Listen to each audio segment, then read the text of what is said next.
Y hablando de cosas para agendarse, no dejen de agendarse para mañana a las 7 de la tarde en la Fundación Mario Benedetti, Joaquín de Salterain 1293, la presentación del libro Cómo ganar la batalla mediática, el dilema de la izquierda, de Darío León Mendiondo. Estarán en la presentación el autor, naturalmente, Rafael Michelini, la economista María Noel Sanguinetti, y su autor ahora nos ayuda a poner la mañana en camino. Buen día y bienvenido, Darío. Buenos días, Alejandro, a la audiencia. Muchas gracias. ¿Por qué tus viejos te pusieron Darío León? Bueno, Darío fue mi mamá por Rubén Darío. Uh-huh. Y bueno, y ambos, León por León Tolstoy. Mirá vos. Eran admiradores de ambos, digamos, figuras inmensas, ¿no? Así que la literatura estuvo en el arranque de tu vida, ¿no? Estuvo presente en el arranque vos, de mi vida. El maestro ruso y el gran poeta nicaragüense. Increíble, y sí. ya vamos a abordar algunos de los ejes temáticos del libro, pero en todo caso me parece que es bueno que el público sepa si el autor de este libro, o sea, vos, es digamos, desde la perspectiva académica, el que siempre ha estado históricamente interesado por las cosas vinculadas al vínculo entre las ideas y los medios que la difunden, por groserearlo mucho, ¿verdad? Sí.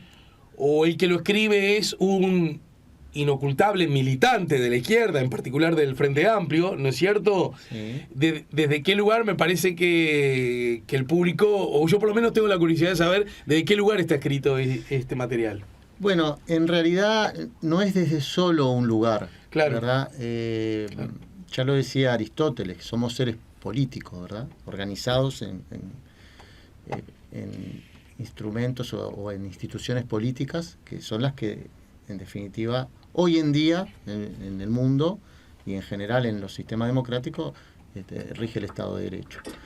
Entonces, es imposible abstraerse de lo que uno es como ser político, ¿verdad? Pero a su vez, también, hay recorridos propios que tienen que ver con nuestras inquietudes, nuestros intereses. Yo, desde muy chico, me gustó mucho el periodismo, me gustó mucho la comunicación. Estudié marketing, en fin, el marketing como el gran corruptor, ¿verdad? El arquitecto de la sociedad de consumo, ¿no? Y cómo eso se compatibiliza con los fenómenos que hoy están ocurriendo en el mundo. Claro. ¿No? Entonces es como una mezcla, ¿verdad? De todo eso, del recorrido que uno ha hecho en su vida, de las ideas que de alguna manera encarna y que también tiene que ver mis orígenes sindicales en todas estas cuestiones, ¿verdad? Uh-huh. En tanto, también en el libro hago algunas consideraciones sobre el rol que tienen las organizaciones sociales y en particular los sindicatos en todos los procesos de comunicación con la sociedad. De hecho, bueno, vos fuiste dirigente sindical de Macario, ¿no es cierto? Y el año pasado yo tuve la oportunidad de participar de una diplomatura en comunicación política organizada por el CLAE, y donde había gente de la política, militantes de la política, gente de las ciencias sociales, gente como yo del periodismo, de la comunicación, y donde había también amigos, dirigentes sindicales, en particular de AEBU, ¿no? Claro, en el entendido de que estas cosas son muy importantes, ¿no? Y sí, porque transversaliza, la comunicación transversaliza todo, y tiene una connotación política muy clara. Ahí abordamos también todo el tema de lo que es la neutralidad, ¿verdad? Bueno, y yo, mira, justamente, no esperaba arrancar por ahí, pero ya que lo mencionaste, finalmente llegamos al tema de la manida neutralidad. Somos seres políticos en esencia. En todo caso, la neutralidad, como expresión abstencionista, solo podría aplicarse para garantizar un proceso de negociación en el desarrollo de un conflicto. Y ahora sí, detrás de ese velo garantista que ofrece la diplomacia, también hay intencionalidad oculta. Al margen de ello, la neutralidad generalmente refleja la falta de compromiso con una causa, con una reivindicación, con un proceso en el cual la persona se coloca por fuera de la situación, seguramente porque no le impacta directamente o cree que no le perjudica ni le beneficia. Esto a propósito de uno de los capítulos del libro, neutralidad y quién ejerce el control social.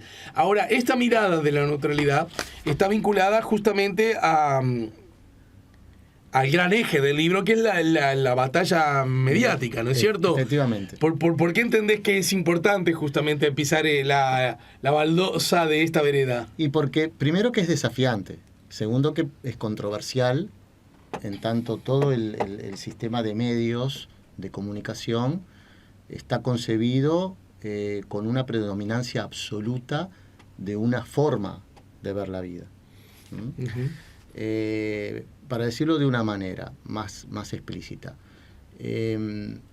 hay una evidente tensión entre el Estado y el mercado, ¿verdad? Que rige en todos los sistemas democráticos, seguramente con predominancia de la participación del Estado en los regímenes de izquierda y con una predominancia mayor del mercado en los regímenes de derecha.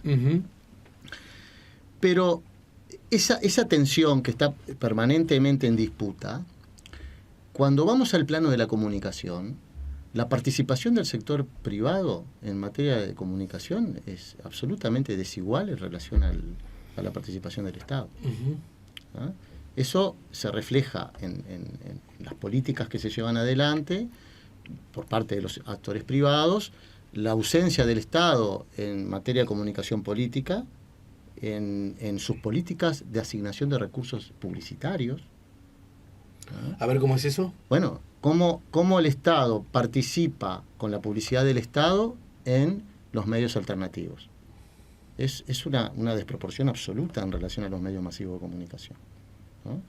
Pero esto no solamente planteado en Uruguay. No termino de entenderlo. A ver, ¿cuál es la asignación de la publicidad estatal en los medios alternativos? Sí, son publicidad estatal, pensemos, solo ANCAP, por ejemplo. ¿no? Antel, ANCAP, los porcentajes son absolutamente marginales, pero no solamente en el Uruguay. A los medios alternativos. A los medios alternativos, exactamente. Entonces, Argentina, Brasil, aún con gobiernos progresistas o de izquierda, destinaron porcentajes en el orden del 1 y 2% a la publicidad en los medios alternativos. ¿Qué sería un ejemplo de medio alternativo? Y medios alternativos son todos aquellos que no responden a los intereses oligopólicos de los medios masivos de comunicación. ¿Ah? ¿Cuáles son esos intereses oligopólicos? Aquellos que tienen que ver con las grandes cadenas de noticias que están asociados a los conglomerados financieros internacionales, que a su vez tienen vínculos con las grandes superficies de consumo, que a su vez están vinculados a la industria del medicamento. Cuando entramos a analizar todo eso... Tú dices que hay redes que unen desde los... Es una filigrana interminable de accionistas, testaferros, representantes de las grandes corporaciones financieras internacionales, de los grandes conglomerados mediáticos, pero y de las grandes encontramos superficies de consumo. al, entre comillas todo, ¿no? Al dueño del canal con el dueño del banco, con el dueño del mall, con el... Efectivamente.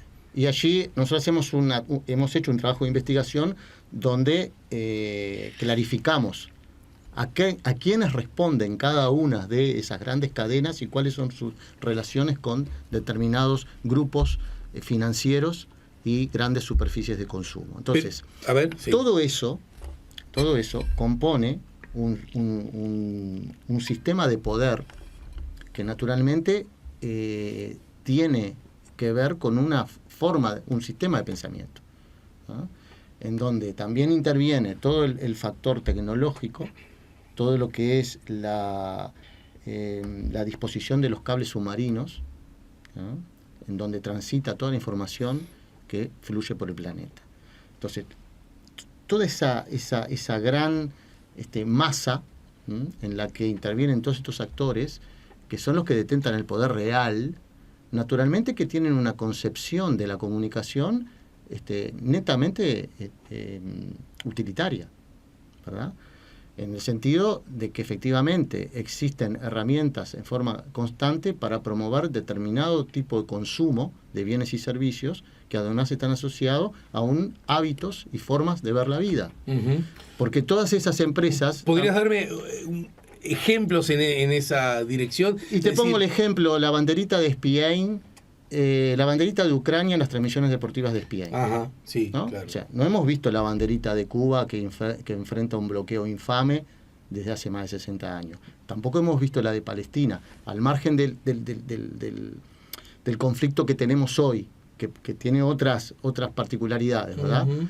Donde ha estado todo el tema del terrorismo que ha ejercido Hamas, pero saquemos eso por un momento, vayamos al correlato histórico. No hemos visto la banderita de Palestina en esas transmisiones, tampoco hemos visto la de Haití, ni la de Etiopía, ni la de Yemen. Vos decís, Ucrania, que objetivamente es un país que ha sido invadido por otro, ¿no? Sí, es verdad. Entonces, desde ese lugar uno podría, a ver si se forma opinión. Se forma opinión a través de un mensaje subliminal que está instalado en un lugar donde hay una visualización masiva de millones y millones de personas que entienden que hay que solidarizarse con Ucrania. Capaz que está bien, pero no hemos visto esa misma actitud. Pero convengamos que otros países también han sido invadidos por... Y han habido injusticias. Y otras banderitas no hemos visto. Ese es un ejemplo. Exactamente. Uh-huh. Entonces, ahí es cuando también se forma opinión. Se induce a la formación de opinión. Y detrás de todo eso está toda la industria del entretenimiento, ¿tá? La industria de la música, la industria del deporte, ¿tá? Que además compone un conjunto, ¿tá? De estrategias de comunicación que van todas al mismo sentido y que en definitiva los destinatarios de todos esos beneficios económicos son estas mismas empresas. Uh-huh. Eso se traspola a las realidades locales, con la fuerte presencia que tienen, por ejemplo, las cadenas de O Globo en Brasil, Caracol en Colombia, Televisa en México, el Grupo Clarín en Argentina. Es decir, todas están vinculadas de alguna forma u otra con testaferros que están relacionados con las grandes cadenas noticiosas en el mundo. Y a eso agregamos lo que implica las gigantes tecnológicas. Pero, las gigantes tecnológicas que además también tienen acuerdos comerciales para la explotación de o para la, digamos, instalación de los cables submarinos, ¿no? Por donde transita toda la información que fluye por el planeta. Entonces, allí hay también una cuestión vinculada a la privacidad de los datos, ¿no? Los datos hoy son un activo crítico, ¿no? Y el cual, sin lugar a dudas, ha logrado el consentimiento social para que la gente de alguna manera desnude su privacidad. Entonces, todo eso construye una relación de poder, ¿verdad? Entonces, ¿cómo el Estado enfrenta eso desde una perspectiva progresista? Porque cuando hablamos que somos seres políticos, decimos, somos seres políticos, en mi caso soy un ser político de izquierda. Uh-huh. ¿Cómo contribuimos a la construcción de una sociedad de la información más democrática, más plural y más libre? Bueno, con una participación más activa del Estado. Pero acá de pronto a alguien se le puede aparecer la siguiente duda, que de pronto dialoga con esto que vos escribís. Es así que la batalla de las percepciones se libra, entre comillas, batalla de las percepciones, se libra en diversos medios, escenarios físicos, virtuales, con actores directos e indirectos y con una creciente influencia de la tecnología para captar y fidelizar a verdaderos ejércitos de personas que luego tienen la capacidad de reproducir exponencialmente una idea o valoración.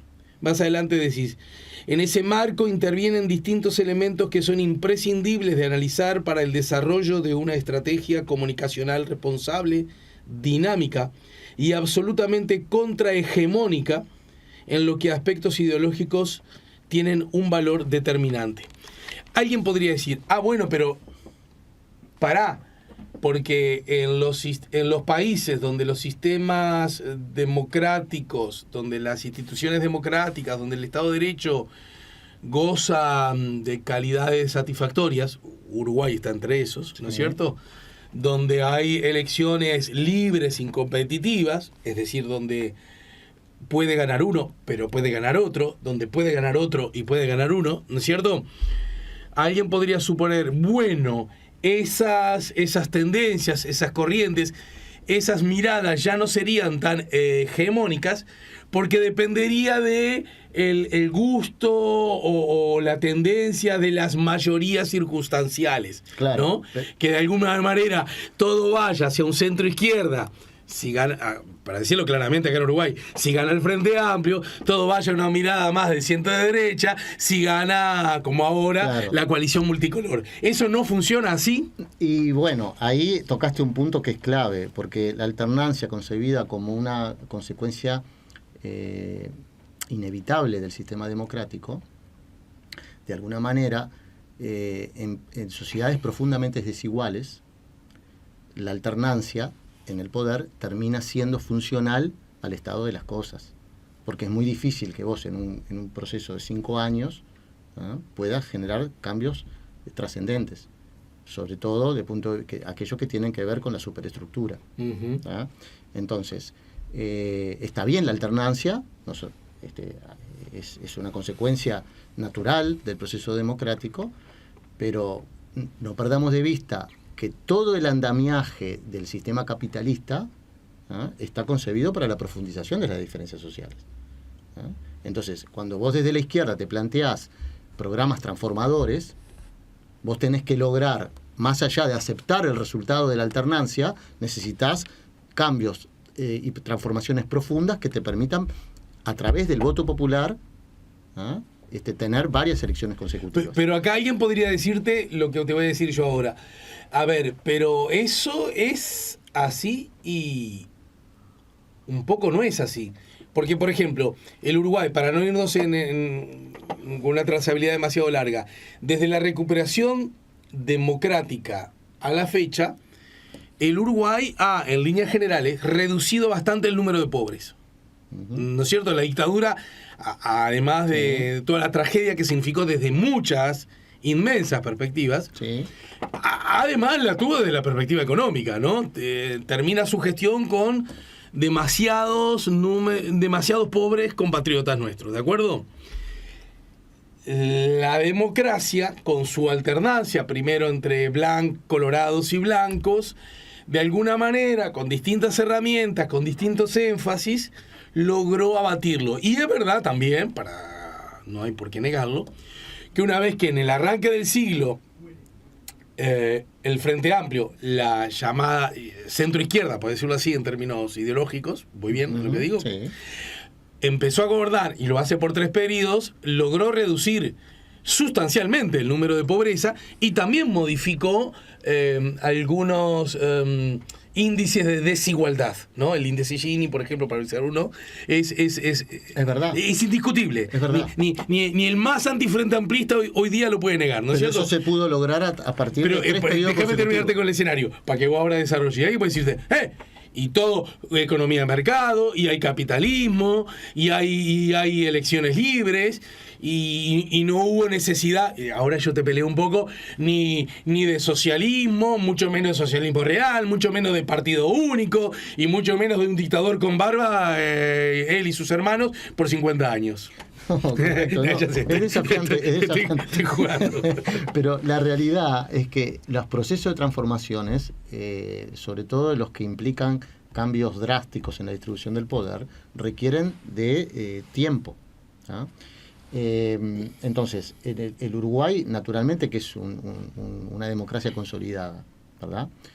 Pero el Frente tuvo cambios que fueron disruptivos, revolucionarios, si se quiere. ¿Ah? Y eso solo fue posible a partir de poder prolongar en el tiempo el respaldo popular.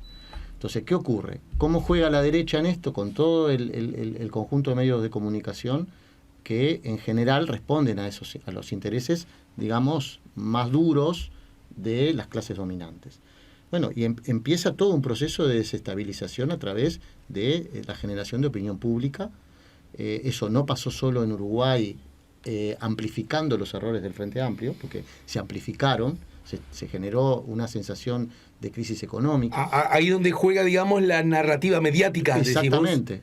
O sea, el Frente Amplio, que por supuesto no hizo, según tu mirada militante del Frente Amplio, todo bien, aquello que no hizo del todo bien fue amplificado. Y pasó eso. Y quizás no corrió de igual suerte de amplificación las cosas que sí, en todo caso, resultaron buenas. Sí, salvo en aquellos aspectos en que los medios, de alguna manera, sienten que su prestigio está en juego.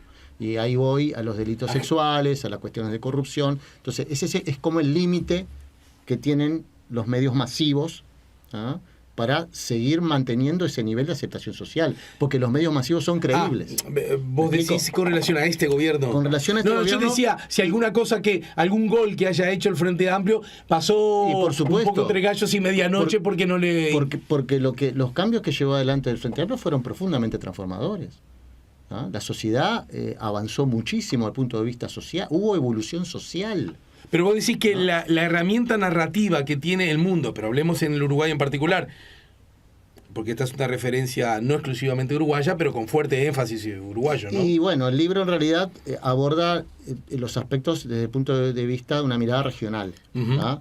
Naturalmente que tiene puntos de contacto con el Uruguay, pero tiene puntos de contacto con otras realidades, como lo que pasó con la guerra mediática contra Rafael Correa en Ecuador, como lo que ocurrió en Bolivia con el obligar a renunciar a Evo Morales, con lo que ocurrió en Paraguay con el juicio político a Lugo, con el secuestro de Zelaya en Honduras, con la campaña de hostigamiento permanente, incluso con el papel vergonzante de la OEA contra Venezuela, alentando la intervención armada. Bueno, y todo lo que pasó con Argentina, en lo cual hubo un enfrentamiento con las patronales agrarias y el grupo Clarín, desde los primeros años que asumió Cristina Fernández. Todo eso compone una estrategia que la derecha tiene desde el punto de vista regional. Pero a ver si entiendo, esa actitud relativamente corporativa, sí, de muchos de los medios entra en juego cuando hay riesgo de que ciertos intereses económicos empiezan a ser modificados estructuralmente. Efectivamente, porque en definitiva... porque dice, nosotros estamos para defender esto, si vos me tocas, yo reacciono. Pero que tiene que ver con lo que es, de alguna manera, la lucha de clases. Cuando la clase dominante se siente amenazada en sus intereses, tiene actitudes reaccionarias. Y son capaces de hacer cualquier cosa para... mantener esa relación de hegemonía. Pero vuelvo al Uruguay y al Frente Amplio. El Frente Amplio, que no... Por supuesto, dentro del Frente Amplio hay gente que entiende que en algún momento la humanidad tendrá que abandonar el capitalismo, y en particular algunos sostienen que debe ser el socialismo. Sí. Habrá otros que entienden que con humanizar o mejorar el capitalismo alcanza, y habrá otros que dicen, mira, el capitalismo está mal, pero tampoco sé si es el socialismo. Esa es una discusión abierta, y yo creo que hay que ser pragmático en el sentido de que la realidad que hoy tenemos es que es muy difícil que vayamos a la desaparición de la propiedad privada de los medios. A eso voy. El Frente Amplio ya gobernó, y gobernó 15 años. Y la propiedad privada no se afectó, pero ni en un milímetro. Asumamos la realidad. La realidad que tenemos, que de alguna manera también pretendemos transformar, es que hay una relación de tensión permanente entre el Estado y el mercado. Perfecto. Ahora, a nivel de los medios de comunicación, hay una asimetría brutal entre lo que es la participación en el mercado del sector privado y la participación del mercado, la participación del sector público en ese mercado. ¿Está bien? Esa es la asimetría fundamental que hoy marca, de alguna manera, cuál es la visión de carácter estratégico que hay que tener para empezar a equilibrar las cosas en materia de percepción pública. Algunos ejemplos hay. A ver. El ejemplo, digamos, más emblemático es el de López Obrador en México con las mañaneras. Pero que recordemos al público que es, porque no todo el mundo lo sabe. Bueno, las mañaneras son las conferencias de prensa que se hacen muy temprano en la mañana. Muy temprano, ¿no? A las 7 de la mañana. El presidente está ahí conversando con los medios. Y el presidente está conversando con los medios, atendiendo todas las preguntas, responde todas las preguntas, y a su vez ahí también da algunas indicaciones para resolver problemas puntuales. Marca la agenda política, genera un vínculo con los medios de ida y vuelta, y a su vez tiene la iniciativa. Recordemos que en ese caso aparece el medio que de pronto simpatiza con la AMLO, y aparecen los que francamente Por supuesto, porque estamos en democracia. Claramente en la oposición, ¿no? Acá no pretendemos colocar una visión hegemónica, lo que hay que hacer es equilibrar. Pero lo de López Obrador es muy interesante, porque no lo hace desde que asumió el gobierno, lo hace desde el 2001, cuando asumió la gobernación de la Ciudad de México, en aquel entonces Distrito Federal. O sea que desde el 2001 él fue construyendo su estrategia de comunicación con una perspectiva estratégica, posicionándose para que cuando tuviera que ejercer el gobierno, su estilo de comunicación estuviera instalado en la opinión pública. Y entonces eso hace de que un gobernante mantiene el vínculo con el pueblo, pero a su vez genera opinión pública favorable y de alguna manera explica por qué la popularidad de López Obrador es tan grande en un país tan inmenso como México. ¿Pero acaso algo de eso no es similar a lo que hacía Chávez, por ejemplo, Bueno, con sus programas ómnibus de los fines de Sí, semana? lo hizo por un tiempo, pero también lo hizo Pepe M24 durante su mandato, también lo hizo Rafael Correa, pero fueron impulsos que no perduraron en el tiempo. Y además acá hay tres aspectos que son centrales en una estrategia de comunicación contrahegemónica. Primero, que está bien hacer cosas desde lo local, pero hay que pensar en una estrategia regional. Esa estrategia regional, que en algún momento estuvo pensada en términos de lo que representó Telesur, bueno, fue un intento que lamentablemente no prosperó por las propias políticas que desde Telesur se llevaron adelante. No logró impregnar a toda la región con un estilo de comunicación que permitía que todo el mundo se sintiera identificado. Pero fue un intento que vale la pena señalar como un ejemplo de lo que deberíamos hacer, ¿no? Pero esto en términos regionales. Hay un segundo elemento que tiene que ver con asumir que la gobernanza de Internet, como lo planteó Dilma Rousseff antes de su linchamiento público, debe ser asumida en términos democráticos y multilateralmente. No lo es. No lo es, ¿no? Todo lo que tiene que ver con la independencia tecnológica, ¿no? Lo que te decía hoy, las grandes corporaciones financieras internacionales que de alguna manera responden a Estados Unidos y sus aliados, son las dueñas de todo el cableado submarino por donde circula toda la información. ¿No? Y después es todo la cuestión de la neutralidad asumida desde un lugar que precariza la discusión. Porque yo quiero decir, porque volvemos al tema de la neutralidad, que fue la pregunta inicial. No es neutral el periodista cuando pregunta. No es neutral el periodista cuando no pregunta. Claro. No es neutral el periodista cuando titula. Y tampoco es neutral el periodista cuando expresa su indiferencia frente a un tema. Te voy a poner un ejemplo, la Marcha del Silencio. Durante años, la Marcha del Silencio tuvo la indiferencia de los medios masivos de comunicación. Sí, claro. Hasta que la movilización popular empujó de tal forma que se hizo imposible de disimular.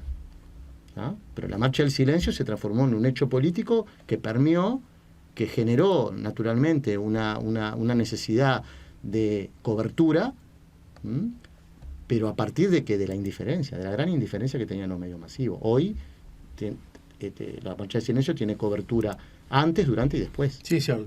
¿Ah? Bueno, ahí tenés un ejemplo, ¿ah? De cómo muchas veces la indiferencia es una posición política. ¿Ah? Pero también tenemos el ejemplo de algo que estaba planteado en unos términos y que logró cambiarse, lo acabas de citar como ejemplo, sin que los medios de producción pasen a mano de los trabajadores. No, porque estoy por jugando, supuesto, pero es que tampoco está planteado que pasen a mano de los trabajadores. Lo que planteo allí es justamente la incidencia de las organizaciones sociales en la generación de opinión pública. Ajá. O sea, porque esto no es... Pero es curioso porque cuando yo hablo con la gente de la derecha, sostienen que hay una narrativa, que hay un discurso generado por la llamada así cultura de izquierda, y aparece Gramsci, que ha sido obsesión, en particular en el Partido Nacional, que ha llamado a estudiar el fenómeno. Y lo han interpretado bien. Como que logra la izquierda instalar un relato, una narrativa de los hechos que bien poco, dice la derecha, se parece a la realidad. Y podríamos decir, a pesar de no tener a su favor el ejército mediático, ¿no es cierto? Porque la batalla es por el relato, y vos podés tener digamos avances en esa disputa desde una posición reactiva, como la ha tenido la izquierda y las organizaciones sociales, de una postura de reacción frente a una injusticia, de rebelarse contra la opresión, como fue la salida de la dictadura, o de enfrentar el autoritarismo. Entonces, naturalmente que eso también es parte de la lucha política. El problema es cómo ganás la batalla mediática. Es cómo instalás a partir de una serie de valores, de una serie de cuestiones culturales que están hoy planteadas en términos muy fuertes. Te voy a poner un ejemplo.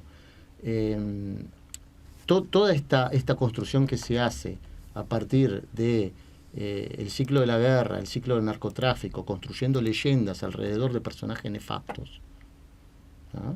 Eso ¿a quién favorece? Uh-huh. Eso favorece justamente que el ciclo se siga alimentando con la violencia, ¿ah? Con como se ha dicho por ahí, la romantización de sujetos funestos, Uh-huh. ¿ah? Y eso hace un sistema de pensamiento, hace a un hábito de la gente, ¿ah? Hace a una forma de identificar sus ídolos, ¿ah? Eso tiene que ver con el comportamiento humano y con la determinación de cuáles son mis necesidades y mis deseos, ¿ah? Eso también está asociado a las formas de consumo, ¿ah? El consumo visto ya desde una perspectiva no como una necesidad real, sino como la conjugación del deseo más poder adquisitivo. Y si no hay poder adquisitivo, hay poder de endeudamiento. Bueno, eso tiene que ver con lo que son los hábitos y los hábitos de consumo de las personas, que están asociados indudablemente a las políticas de publicidad que se llevan adelante. Uh-huh. Entonces, eso también conspira contra la conformación de una sociedad de izquierda que se inspire en valores que son naturalmente opuestos a los valores que se profesan desde el otro lado, donde se alimenta el ciclo de la guerra, donde se alimenta el ciclo de narcotráfico, donde se promueve el consumo exacerbado. Entonces, todas estas cuestiones, naturalmente, que necesitan de un abordaje que sea integral. No se puede resolver desde una política local. Entonces, ahí tenemos la necesidad de la integración, ¿ah? Es decir, en América Latina se desaprovechó el formidable marco de integración que hubo hace algunos años, ¿ah? Para abordar estos temas. Lo planteó Dilma Rousseff en Soledad, todo el tema de Internet, la gobernanza global y la independencia tecnológica. Los BRICS en su momento habían desarrollado un proyecto de un cable submarino de 34.000 kilómetros que unía las ciudades de Vladivostok en Rusia, pasando por China, India, Mauricio, Sudáfrica, hasta llegar a Fortaleza, con total independencia del NAP de las Américas que está en Miami. Eso era una cosa contrahegemónica, desde el punto de vista tecnológico, del control tecnológico, ¿ah? Hoy eso quedó reducido a conexiones más pequeñas, porque todo el tema de los BRICS, naturalmente, después que Brasil ingresa en el proceso de Bolsonaro, le quita revoluciones a lo que podía ser una asociación con China, con Rusia, uh-huh, en materia tecnológica. Y eso quedó reducido. Pero no se reabre un poco eso. Ahora eso parece que vuelve a revitalizarse, pero bien, naturalmente hay otros actores que antes fueron socios de Estados Unidos en la región, como Arabia Saudita, la propia India, que también tiene intereses asociados allí, que naturalmente colocan esta situación con un gran signo de interrogación. ¿Qué es lo que va a pasar con los BRICS? Si realmente van a asumir ese rol contrahegemónico que muchos esperan o esperamos, o va a ser simplemente una asociación comercial para competir, ¿ah?, con Occidente. Lo que a veces a mí me ha costado históricamente entender, y es desde la perspectiva estrictamente de la economía de mercado, de la lógica de la economía de mercado, de la lógica capitalista, vamos, hay dos asuntos que el sistema parece necesitar siempre, aún con grandes diferencias y desigualdades, que todos tengan cierta capacidad de compra, ¿no? Porque si la gente no tiene ni para morfar, ahí es más, correr riesgo. Bueno, ahí se abre la ventanita de los temas de la seguridad, como también otra industria paralela, que ese es un asunto. Y después, si vos tenés que la mitad de la población, cuando llega el verano, va la mitad para el este y la mitad para Colonia, estoy grosereando, estoy jugando, vos tenés que tener compañías de ómnibus que lleven a parte de la población al este y a parte de la población a Colonia. En el Uruguay, para ser groseros, la mitad va, desde el punto de vista ideológico, partidario, conceptual, político, filosófico, para el centro izquierda, y la mitad va para el centro derecha. Exacto, ¿no? Hay una disputa. Por lo tanto, el sistema capitalista no debería tener, desde el punto de vista de la construcción mediática, herramientas lo suficientemente flexibles y disponibles para ambos públicos, los que les gusta ir al este y los que les gusta ir al oeste. Por supuesto, pero es justamente la discusión que está instalada. ¿Pero eso no existe en Uruguay? Bueno, existe, pero se relativiza, porque la ley de medios fue un buen ejercicio para intentar generar mecanismos de adjudicación de frecuencias, de socialización de la información, de garantías, que de alguna manera se fue relativizando hasta que este gobierno... Bueno, acaba de ocurrir, ¿no? Ahora la ley de medios, el marco parlamentario. Exacto. Entonces, ahí hay... Naturalmente, esto no lo hacen por una cuestión de ejercicio parlamentario. Es porque ahí habían elementos que de alguna manera condicionaban esos intereses oligopólicos y que el Frente no los profundizó en su gestión. ¿Esa desde tu perspectiva como militante es una mirada autocrítica? Sí, por supuesto, no tengo ninguna duda. ¿Qué le faltó al Frente Amplio en ese sentido según tu mirada? ¿Qué? ¿Coraje, valentía? No, me parece que lo que le faltó fue colocar recursos justamente para contribuir a que hubiera un desarrollo de canales alternativos de información que pudieran integrar otras miradas desde el punto de vista de los hechos, de cómo ocurren los hechos, que incorporara las organizaciones sociales, los sindicatos, y que los medios alternativos tuvieran posibilidad de desarrollarse, porque ¿qué es lo que pasa con los medios alternativos? Nos queda un minuto. Los medios alternativos tienen el problema que los condiciona su punto de partida. Entonces, los niveles de cobertura y alcance están limitados por sus propias incapacidades o sus propias limitaciones infraestructurales. Entonces, si no hay inversión pública para que los medios alternativos se desarrollen, es muy difícil generar una visión en 360 grados de la información, para que la gente tenga acceso a todas las miradas posibles. Y se instala una mirada que termina siendo cuasi hegemónica a partir del poder económico. Acá se va a ver otro asunto, lo charlamos otro día. Lo que pasa es que la señora Antel, que es una empresa pública, pero empresa, compite con otras señoras empresas, ¿no? Sí. Y dice, si yo destino mi publicidad a medios alternativos, el público al que le llego es probablemente un sector del mercado demasiado mínimo, demasiado chico, y no voy a poder competir con iguales herramientas como las otras señoras empresas, que incluso son más poderosas a nivel internacional que la propia Entel. Pero eso sería solo al principio, porque si hubiera un plan estratégico y hubiera inversión pública y hubieran recursos destinados para eso, rápidamente los medios alternativos podrían empezar a crecer de una forma y tener más público, que tuvieran más segmento del mercado y más cobertura que le permitieran cubrir todo el mercado. El libro, repito, será presentado mañana a las 7 de la tarde.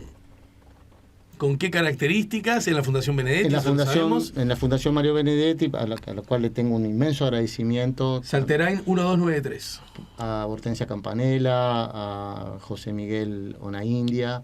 Y bueno, me parece que esto hay que reconocerlo. Es un honor para mí poder hacer la presentación de este libro en un lugar emblemático de la cultura uruguaya. Estarán allí, como dijimos más temprano, Rafael Michelini, María Noel Sanguinetti y vos, claro, ¿no? Exacto. Bueno, y el público que se arrime, porque es con letras libres, digamos. Sí, por supuesto. Ahí estaremos comentando y bueno, estaremos seguramente generando algunas discusiones intensas e interesantes. ¿Cómo ganar la batalla mediática? El dilema de la izquierda.